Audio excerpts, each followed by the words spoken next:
Assalamualaikum warahmatullahi wabarakatuh. Perkenalkan, nama saya Eko Delta Fernandes, mahasiswa Fakultas Hukum Universitas Pasir Pangarayan. Dalam hal ini, izinkan saya menerangkan materi perkuliahan pengantar ilmu hukum dengan judul Konsep Ilmu, Ilmu Hukum, dan Hukum. Yang maksud dengan ilmu, menurut Thesaurus Bahasa Indonesia, ilmu dapat diartikan menjadi dua. Yang pertama yaitu ilmu diartikan sebagai bidang, disiplin, keahlian, lapangan, lingkungan, dan sains. Kemudian ilmu dapat diartikan sebagai kemahiran, kepandaian, kesaktian, keterampilan, dan pengetahuan. Syarah Bahsyah mengatakan, ilmu adalah sesuatu yang didapat dari pengetahuan, dan pengetahuan ini diperoleh dengan berbagai cara. Namun, tidak semua pengetahuan itu merupakan ilmu, sebab setiap pengetahuan itu baru dinamakan ilmu kalau ia sudah memenuhi syarat-syaratnya. Dalam berbagai referensi mengenai filsafat ilmu diajarkan bahwa ilmu pengetahuan dibagi menjadi dua bagian. Yang pertama yaitu ilmu, yang kedua pengetahuan.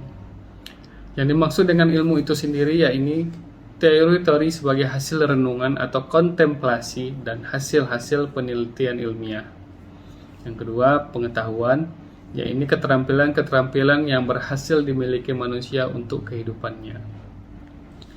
Pada dasarnya ilmu memiliki dua objek, yaitu objek material dan objek formal.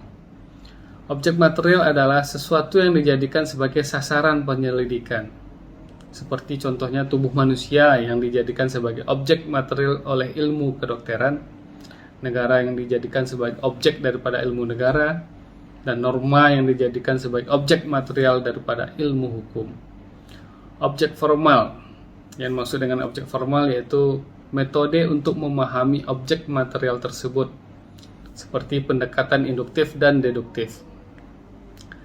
Ada beberapa ciri pokok yang terdapat pada pengertian ilmu. Yang pertama yaitu ilmu harus rasional atau dapat dicerna oleh logika kita. Kemudian ilmu itu bersifat empiris, ilmu itu bersifat umum, dan ilmu itu bersifat akumulatif. Dari penjelasan ilmu tersebut kita coba membahas tentang pengertian daripada ilmu hukum. Terdapat beberapa pemahaman yang diberikan oleh beberapa ahli hukum yang mendefinisikan atau menjelaskan tentang ilmu hukum.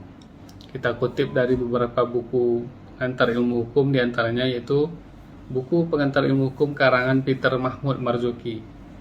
Di dalam bukunya, Peter Mahmud Marzuki memulai dengan menuliskan ungkapan quod homines atau tot sententiae, yang artinya sebanyak jumlah manusia itulah banyaknya pengertian hukum.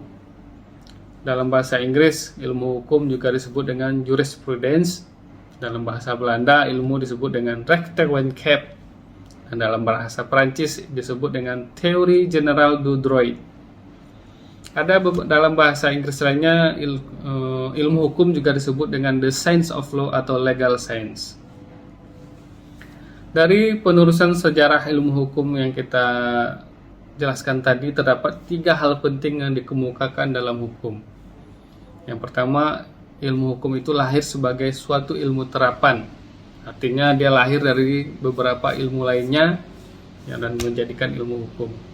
Yang kedua, ilmu hukum itu mempelajari aturan-aturan yang ditetapkan oleh penguasa, putusan-putusan yang diambil dari sengketa yang timbul, atau doktrin-doktrin yang dikembangkan oleh ahli hukum.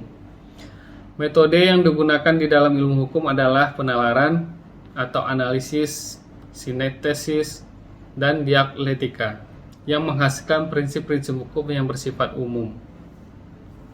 Yang kedua, kita kutip dari buku pengantar ilmu hukum Sujono Dirjo Sisworo. Ilmu hukum dijelaskan di sana adalah pengetahuan mengenai masalah yang bersifat manusiawi, pengetahuan tentang benar dan yang tidak benar menurut harkat kemanusiaan. Hukum itu bersifat hukum positif, sintesa ilmiah atas azas-azas pokok daripada hukum, suatu diskusi teoritis yang umum mengenai hukum, dan azas-azas sebagai lawan daripada studi mengenai peraturan-peraturan hukum yang konkret. Kemudian, ruang lingkup ilmu hukum. Berapa Ruang lingkup ilmu hukum dibagi menjadi 3 bagian. Yang pertama yaitu ilmu kaidah, ilmu pengertian, dan ilmu kenyataan. Apa yang dimaksud dengan ilmu kaidah? Yaitu ilmu yang menelaah hukum sebagai kaidah atau sistem kaidah-kaidah dengan dogmatik hukum dan sistematik hukum. Kedua, ilmu pengertian, yaitu ilmu tentang pengertian-pengertian pokok dalam hukum, sebagai misalnya subjek hukum, hak dan kewajiban, peristiwa hukum, hubungan hukum, dan objek hukum. Kemudian ilmu kenyataan, yaitu menyoroti hukum sebagai kelakuan atau sikap tindak yang antara lain dipelajari oleh sosiologi hukum, antropologi hukum, psikologi hukum, perbandingan hukum, dan sejarah hukum. Dalam perkembangannya, ilmu hukum ini justru memunculkan dua kubu atau beberapa pendapat yang berbeda tentang pandangan terhadap ilmu hukum. Yang pertama yaitu menyatakan bahwa tidak mungkin memberikan definisi tentang ilmu hukum yang sungguh-sungguh dan dapat memadai kenyataan. Kubu ini dipengaruhi oleh pendapat beberapa hukum. Oleh karena hukum tidak dapat ditangkap oleh panca indera, maka akan sangat sukar untuk mendefinisikan secara pasti tentang hukum, apalagi untuk memuaskan masyarakat umum.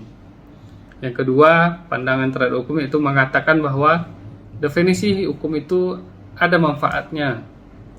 Sebab pada saat orang mempelajari ilmu hukum ini, mereka mempunyai pegangan terhadap ilmu hukum itu sendiri. Beberapa unsur yang terdapat di dalam hukum yaitu peraturan mengenai tingkah laku manusia. Kemudian peraturan itu dibuat oleh badan berwenang. Yang ketiga, peraturan itu bersifat memaksa walaupun tidak dapat dipaksakan. Kemudian peraturan itu disertai oleh sanksi yang tegas dan dapat dirasakan oleh yang bersangkutan. Daripada penjelasan tadi kita dapat menyimpulkan ada dua ciri-ciri hukum. Yang pertama yaitu adanya suatu perintah, larangan, dan kebolehan. Kemudian ada sanksi yang tegas. Demikianlah penjelasan saya mengenai mata kuliah pengantar ilmu hukum. Semoga ada manfaat bagi rekan-rekan dan bagi saya sendiri. Terima kasih. Assalamualaikum warahmatullahi wabarakatuh.